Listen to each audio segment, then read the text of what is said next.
On today's video, I want to discuss recent research on antidepressants, and it's pretty much a damning publication that goes along with studies we've covered on other videos on this channel. But essentially, the latest one is coming from the British Medical Journal, and it's showing us that essentially antidepressants are no better than placebo for most people.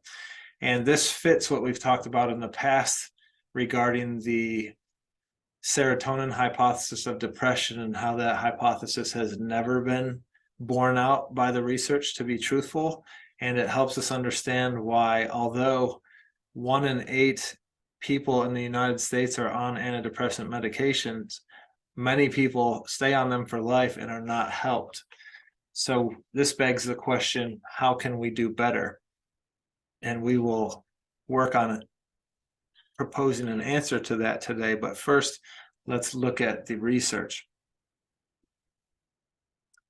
So as I said, this paper was published in the British Medical Journal, or BMJ, and the title is a mouthful, but it's important to understand it. So we'll read it to you.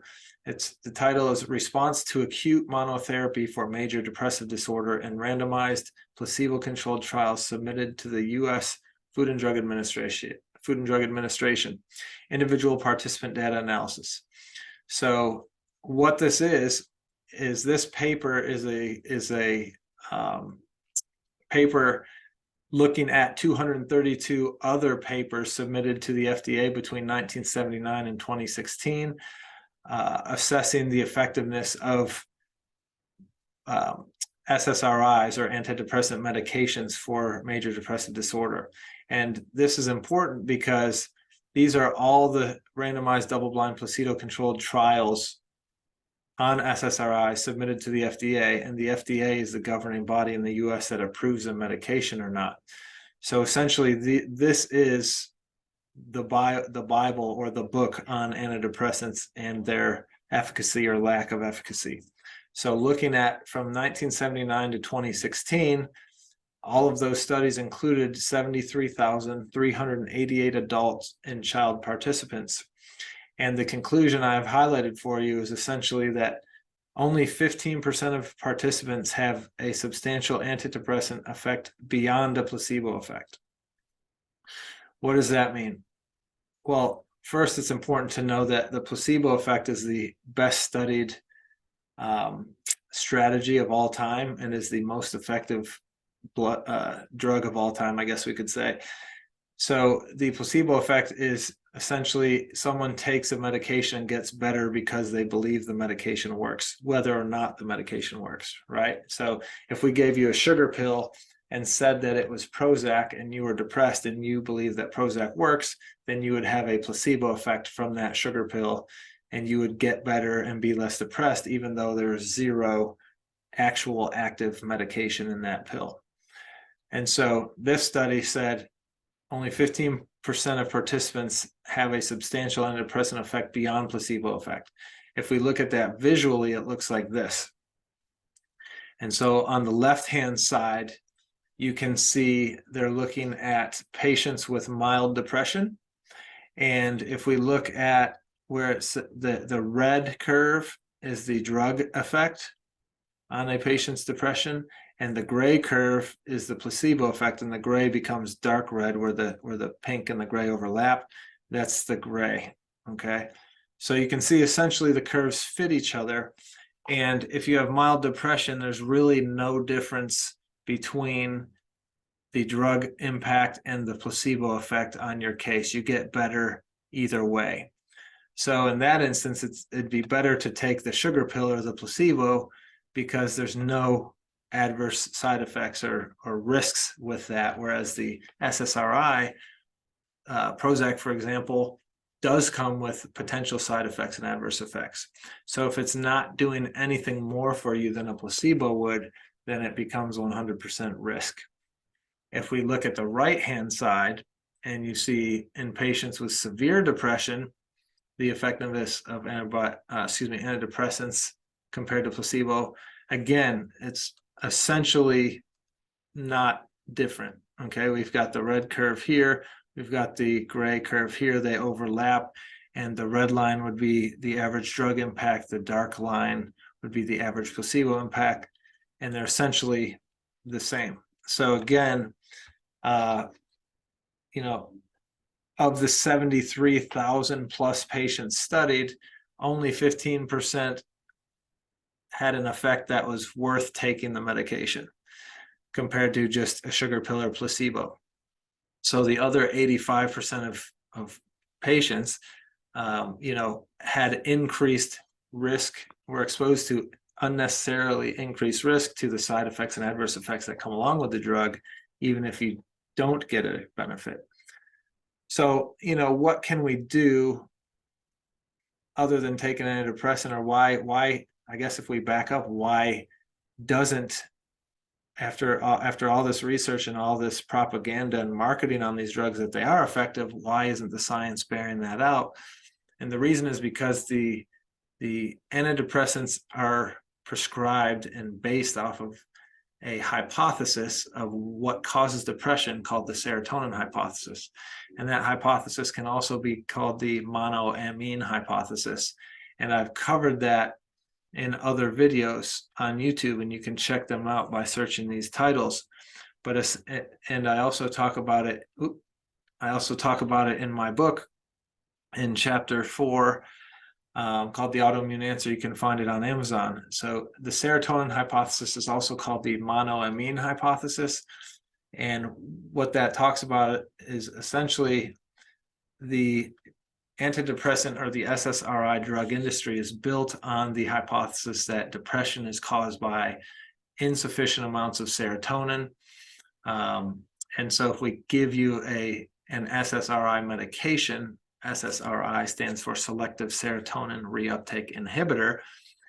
The hypothesis is if we selectively inhibit reuptake in your brain of serotonin, meaning we leave more serotonin in the synaptic cleft between your neurons when they're talking to each other.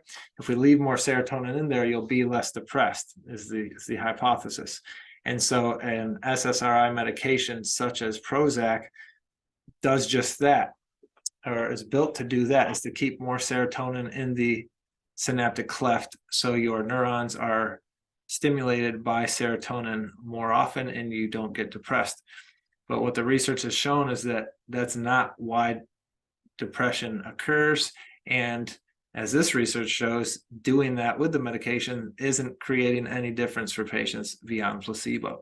So that's not the mechanism behind depression. Well, what is? There's multiple possible drivers of depression, but fundamentally, it's an increase in inflammation in the brain, an increase in neuroinflammation. So if the brain is inflamed, you're likely going to drive increased metabolic need and metabolic metabolism in the brain. And if you're driving higher metabolism, you will metabolize through substrate faster. So if your brain is inflamed, it's likely you're going to use serotonin up more quickly, say, or dopamine more quickly, or whatever neurotransmitter we're talking about. And so the fundamental issue in that case is, what's the inflammatory driver? What's driving the inflammation in the brain? Deal with that, and you're not going to use up your substrate as quickly. And so the real cause is the inflammation, whether that's head injury, whether that's a gut-brain axis issue like leaky gut, driving systemic inflammation, which drives brain inflammation. Maybe it's an infection in the brain. Maybe it's neurodegeneration. Maybe it's lack of iron or glucose or other nutrients that the brain needs to function optimally. So there's many, many causes of neuroinflammation, and that is where we can win in terms of helping these patients that are not getting results from antidepressant medications. We can help them get results and feel better and live better by finding out the actual cause of their brain inflammation and then address that. And so that's what functional medicine seeks to do, is find your individualized and specific issue contributing to your depression and address that. And if you do that successfully, then everybody's happy. Another thing to understand is that depression is not necessarily a diagnosis or a disorder or disease, right? In our society, we've come to the point where, the second someone feels depressed or a little anxious, they get on psychiatric medications, or at least conventional medicine will recommend those. But it's important to understand that there's a lot of normal depression, okay? What would that be like? Hey, if you lose a family member, it's normal to be depressed when you lose a family member. It's normal to be depressed if you lose a dog you've had for 15 years. It's normal to be depressed if you're going through a pandemic and you're locked down and you can't see friends and family or travel like you're used to. So the first question to ask would be, is this depression tied to a life event that one would expect to be down from, right? And if it is, then the answer isn't necessarily to medicate yourself. The answer would be to process through whatever that life event is that is promoting depression. And, once you process that, if you process that thoroughly and there's still some depression there, then perhaps you look for another reason health-wise why you might be depressed, okay? And so the research continues to come out to show us that the serotonin hypothesis is not it, that antidepressants are not the answer, and that we need to be looking at inflammatory drivers behind our depression and also behind your anxiety and other neuropsychiatric symptoms. And so there's multiple videos on the YouTube channel that discuss this. As I said, my book discusses this. There's many scientific papers out there discussing this. This is by no means, my discovery. I've just put a lot of content out about it. But before going on the medications that the research continuously says are unlikely to work for you, and exposing yourself to, at that point, 100% risk, dig a little deeper, first with a self-inventory to say, has something occurred in my life causing this depression that is a normal explanation for being depressed, like losing a family member, a pet, a job, moving cross country and not knowing anybody, things like that. If yes, then deal with that. If no, then, or if yes and no, then digging deeper into your physiology to figure out, hey, is there a gut issue or a blood sugar issue or an injury issue or some sort of inflammatory issue that's contributing to this, and dealing with that. And functional medicine practitioners are doing that every single day worldwide with their patients. And I would encourage you to connect with one and partner with them in returning you to a life at optimal.